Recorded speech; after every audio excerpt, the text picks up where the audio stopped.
आपलं आदिवासी अस्तित्व हे वसई तालुक्यात टिकवून ठेवलेलं आहे। यापूर्वी आपल्या ज्या अगोदरच्या संघटना होत्या, काही अगोदर आदिवासीचे फक्त कैवारी म्हणून निर्माण होते, परंतु त्यांनी आजपर्यंत असे कधी कार्यक्रम पुढे केलेले नव्हते किंवा आपल्याला कधी सांगितलं नव्हतं तर तुमचे असे कार्यक्रम नसतात किंवा तुमचे सण असतात किंवा अधिकार दिवस नसतात। हे आपल्या आदिवासी एकता परिषदेच्या माध्यमातून बाळूराम काका धोंडगे यांच्या नेतृत्वाखाली आपले जिल्हाध्यक्ष दत्ता सांबळे यांनी वसई तालुक्याचे जेव्हापासून पुढाकार घेतला तेव्हा आदिवासी लोकांचा काय इतिहास आहे, काय हे आहे, हे आपल्या लोकांना कळायला लागला। आज तुम्ही बघत असाल आपल्याला 10-15 वर्ष अगोदर सुद्धा स्वतःला आपण आदिवासी बोलायला सुद्धा आपल्याला लाज वाटत होती, परंतु आज आपण गर्वाने बोलतो आपण आदिवासी आहोत। आज जिकडे तिकडे आदिवासी एकता परिषदचे बॅनर लागलेले असतात किंवा आदिवासी आहे हे बॅनर लागले असतात। आज आपली मुलं पण आदिवासी लोकचे टी शर्ट घालून फिरत असतात। त्या विषयावर पण एवढं बघितलं असाल तुम्ही की मी आदिवासी आहे, मी बिरसा मुंडा जे आदिवासी हे लिहिलेलं आहे। आज वसई तालुक्यात बघितलं तर आदिवासी एकता परिषदेच्या माध्यमातून आदिवासी लोकांना जे जीवन आहे किंवा काटमान्याने जगायचं जे आहे ते आदिवासी एकता परिषदेच्या माध्यमातूनच आपण शिकलेलं आहोत। कारण की आता पालघर जिल्ह्यामध्ये जेवढे पण प्रकल्प आले त्यांना माहिती आहे की आता समाज म्हणून आपल्याला एकत्र यायचंच आहे आणि त्या अनुषंगाने आता लोकांनी रस्त्यावर उतरायला लागले। तर आता येता 13 सप्टेंबरला आदिवासी अधिकार दिवस आहे, तर मी खरंच खूप आभार मानेन की सांबळे साहेबांनी आपल्या वसई तालुक्यामध्ये करण्याचं ठरवलं आहे, कारण त्या लोकांना आपले अधिकार हे माहिती पडलेच पाहिजे। आज वसई तालुक्यामध्ये आदिवासी लोकांवर अन्याय अत्याचार होत असताना भरपूर म्हणजे काही पाड्यांमध्ये काही गावांमध्ये असे पक्षपातीवाले जातात, पण त्यांना वाली एकच आहे, फक्त आदिवासी एकता परिषद। आदिवासी समाजाला जर वसई तालुक्यामध्ये कोण वाली असेल तर ती फक्त आदिवासी एकता परिषदच आहे। नंतर मग परत एकदा मॅटर झाला बोलायचा, त्यापासून मी याला बोलवलं, मीटिंगला येत गेलं तेव्हा मला माहिती पण चालला। साहेब सांगायचं आपला अधिकार काय आहे, सरकारी जागा आपलीच जागा, सरकारी जागा आपली जागा, मग हे कशाला आम्हाला हातात काय इकडे काय करायचं नाही तिकडे काय करायचं नाही। तेव्हापासून मला माझा अधिकार माहिती पडला, माझा अधिकार आहे सरकारी जागेवर राहायचा, मग तुम्ही मला बोलायचं नाही। तेव्हापासून मी भांडायला लागलो तिकडे गावात। 13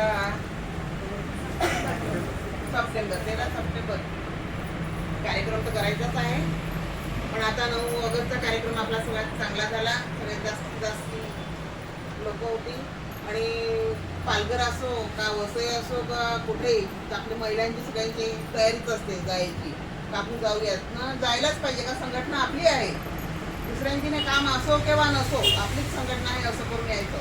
आता हे नवीन नागचे फॉर्म जे घरासाठी फॉर्म निघाले त्याचीच म्हणजे थोडंसं मला समजसाहेब बोलते मी 2 मिनिटं लोक काय सांगतात, आणि खास करून जे इकडे कार्यकर्ते बसले त्यांना पण समजेल की म्हणजे मानव आपला आदिवासी समाज जागा आहे म्हणून, आणि आपल्या समाज आपल्या तालुक्यामध्ये केलं वसईमध्ये ते म्हणजे कसं लांब करण्यापेक्षा जवळ लोक आहेत, लोकांना पण बरं पडेल जाणे येणं पण, आणि तिकडे एक येणार तिकडे 2 माणसं येणार, म्हणजे आपली कमिटी पण जास्त दिसण्यात येणार असं माझं मत आहे। आणि खरोखरच असे म्हणजे कोणते कार्यकर्ते आपल्याला म्हणून सांगत नाही आहे, आपल्या गावामध्ये अनेक कार्यकर्ते येतात पण कधीच आपल्याला कधी काय सांगत नाही की म्हणजे आज कुठे मीटिंग आहे का, की आज काय त्या गावात घडलं आहे का, की इथे काय होणार आहे का, असं कधीच सांगत नाही।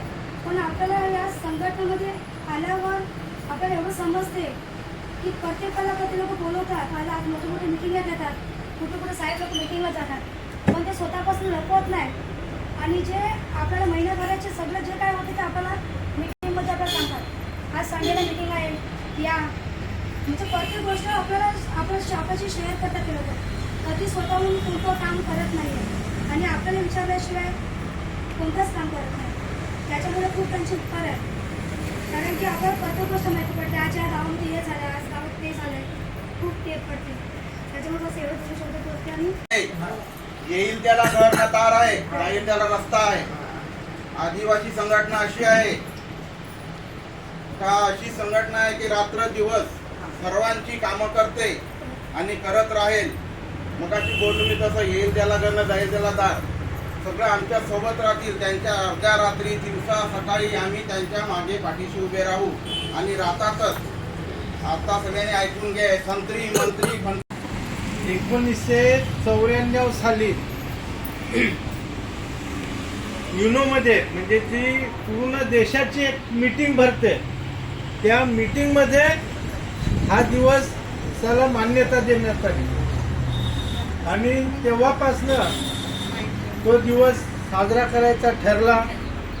परंतु इतर देशामध्ये हा जागतिक आदिवासी दिवस साजरा करायचे, भारतामध्ये कोणी करत नव्हता. तर ह्या कार्यक्रमाची सुरुवात पूर्ण भारत देशामध्ये सुरुवात झाली असेल तर ती आपल्या पालघर तालुक्यात कालराम काकांनी याला सुरुवात केली.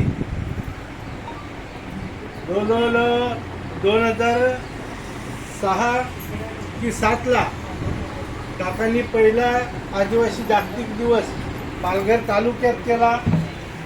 2 वर्ष आपण सुद्धा तिकडे गेलो आणि 2009 साली वसई तालुक्यामध्ये आपण पहिला आदिवासी जागतिक दिवस साजरा केला. तर त्यांचा धन्यवाद करते मी.